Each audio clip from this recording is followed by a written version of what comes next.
How to become financially independent. Here's number one. First of all, you got to have the right philosophy.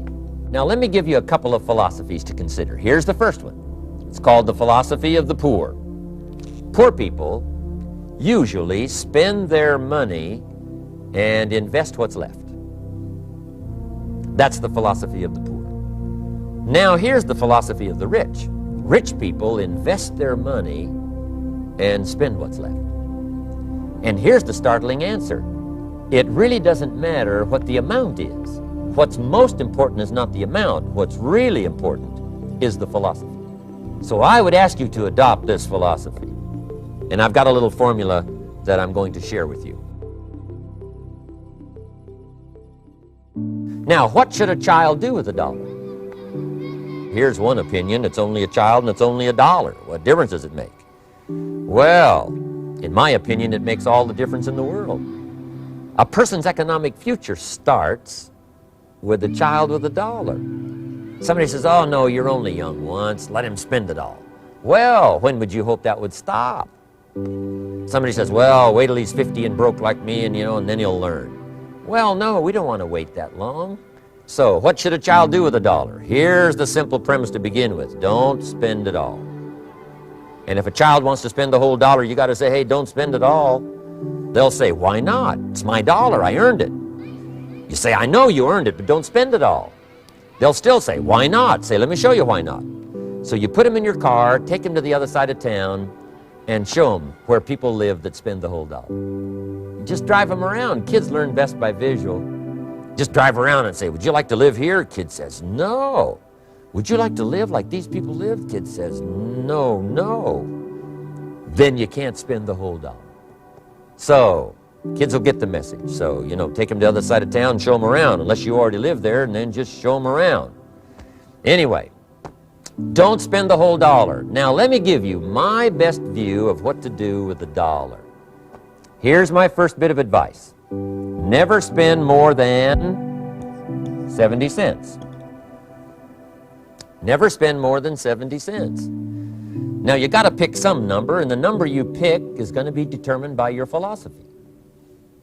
It's going to be determined by what you've been taught or your experience teaching yourself. When I first met my teacher, Mr. Schoaf, I was at about 110% of each $1. And then I learned a whole better formula for financial independence. Number one, don't spend more than 70 cents. Now, kids say to me, well, okay, what do I do with the other 30 cents? And here's what I teach them. 10 cents for charity. We're helping people that can't help themselves. 10 cents to support worthy projects.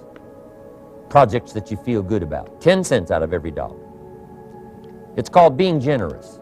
Now, in my opinion, nothing teaches us character better than generosity. No class, no teacher, no book teaches character better than generosity.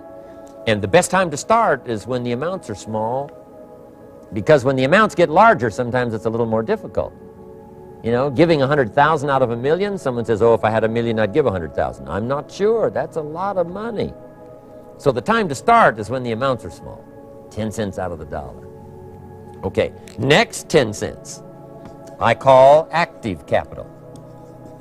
Active capital means do something to make a profit. Active capital. Set aside a portion of your income. Wages are okay, but I'm telling you, wages will make you a living. Profits will make you a fortune. So set aside part of your income as capital, called active capital. Any kind of project you can possibly think of, you can possibly come up with. Then you must jot this down if you're taking notes. Profits are better than wages. And then there's no limit to profits, and they can double and triple and quadruple. There's no limit. It's incredible how fast profits can grow. So profits are better than wages. Wages make you a living, profits make you a fortune. Now, the third 10 cents is vitally important. I call it passive capital. Capital you let somebody else use. A financial institution, stocks and bonds, mutual funds, whatever. Let someone else use it, you furnish the money, They use it to make a profit, but they pay you for the use of it, called interest. And here's one of the things that'll make you financially independent fairly quickly, and that's called compound interest. And this is how you get it: letting someone else use a portion of your money, your substance. They show the profit, they pay you interest. And this passive capital, I'm telling you, over a sustained period of time, if you'll develop this little 10, 10, 10, and 70, you will be financially independent. You'll have the ability to live from the income of your own resources. And then one more point on passive capital. The borrower is servant to the lender. And if you want to be in a powerful position as you grow older, finally when you become mature, maybe have your own business, things have worked out for you for the future, the position you always want to be in is the power position, and that's called the lender. The lender is the power position. So if kids learn early enough, and then you ask them what they'd like to be when they grow up, I'm telling you, once they understand, they'll say, well, one of the things I want to be is one of those lenders. That's the power position, not the spender. No, you'll be pitied the rest of your life if you just become a spender. You got to become a lender. Can't we teach our children how to take $1, search the neighborhood, find a broken wagon, pay $1 for it, bring it home, you know, clean it up, sand it until it's clean, paint it red till it shines, straighten out the wheels till they're true, take it back to the neighborhood, sell it for $5? Anybody can do that. Finding something, touching it, making it better, making a profit. Now, does the child deserve $4 profit? And the answer is yes. Society now has a mended wagon. Capital in the hands of the kids, capital in the hands of the people. Enterprises that make a profit, enterprises that grow. It's the hope of our future. So that little simple formula, I hope, will help you. Now, one more key on financial independence, and that is attitude. Attitude. Here's number one. I used to say, I hate to pay my bills. My teacher straightened me out on that. He said, let's see, Mr. Rohn, what you hate to do is pay $100 on an account and reduce your liabilities and increase your assets. I said, well, no, not if you look at it that way.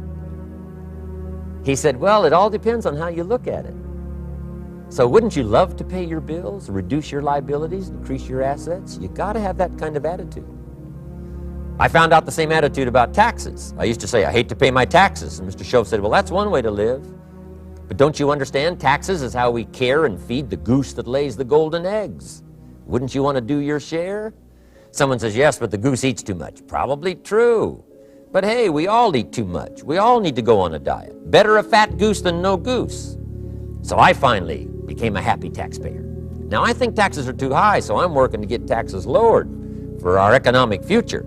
But then whatever they turn out to be, I gladly pay, do my part, because that's what makes the whole system run, each of us doing our part. Now, I want these three subjects to be valuable for you. I want them to have meaning for you. I want you someday to be financially independent. I want you to have the personal development so that you feel good about yourself. If I had a chance to meet you someday, I'd like to have you show me the list of goals that you got started and say, Mr. Rohn, here's some I've already checked off. Here's the books I'm reading. Here's what's happened. I'm developing the skills. I'm better this year than I was last year. I've got more self-confidence. My skills are developing. That's what I want for you, and that's why I took the time to come and share in this video message with you. I do seminars all around the world, but this is one way that I can reach out and touch you in case you can't come to my seminars, wherever I am. Maybe this video will reach you somewhere, and it'll have an impact on your life. And what I'd like to do is later hear about it, a letter, phone call, or to have a chance to meet you in person. And now I'd like to leave you with these 4 questions, called questions to ponder. These questions were valuable for me, and I want to make them valuable for you. Here's the first one: why?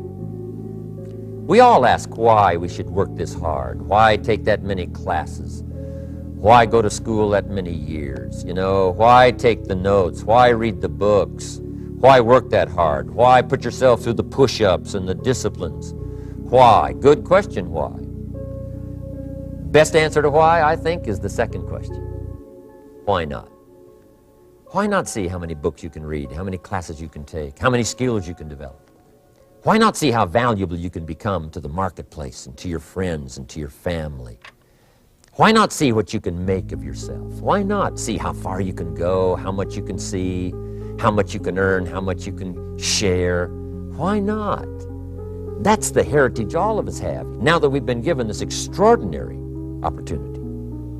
Now, my third question I'd love to ask you in person. But since I can't do it in person, I want to ask it of all of you. But I want you to take it personally. And my third question is, why not you? Why not you? With good self-esteem. Why not you starting to change and setting goals? Why not you starting to make progress toward financial independence? If I can do it, you can do it. I wished I had a lot more testimonials here today besides mine. A whole steady stream that would come by and tell you their story. Someone who started with nothing, finally run a big enterprise. A mother who was on welfare, now she owns her own business. In addition to my story, I wish I had a lot more. And if all of them told their story, guess how they would probably wind up their story? They'd probably say, just like me, why not you? If we can read, you can read. If we can change, you can change.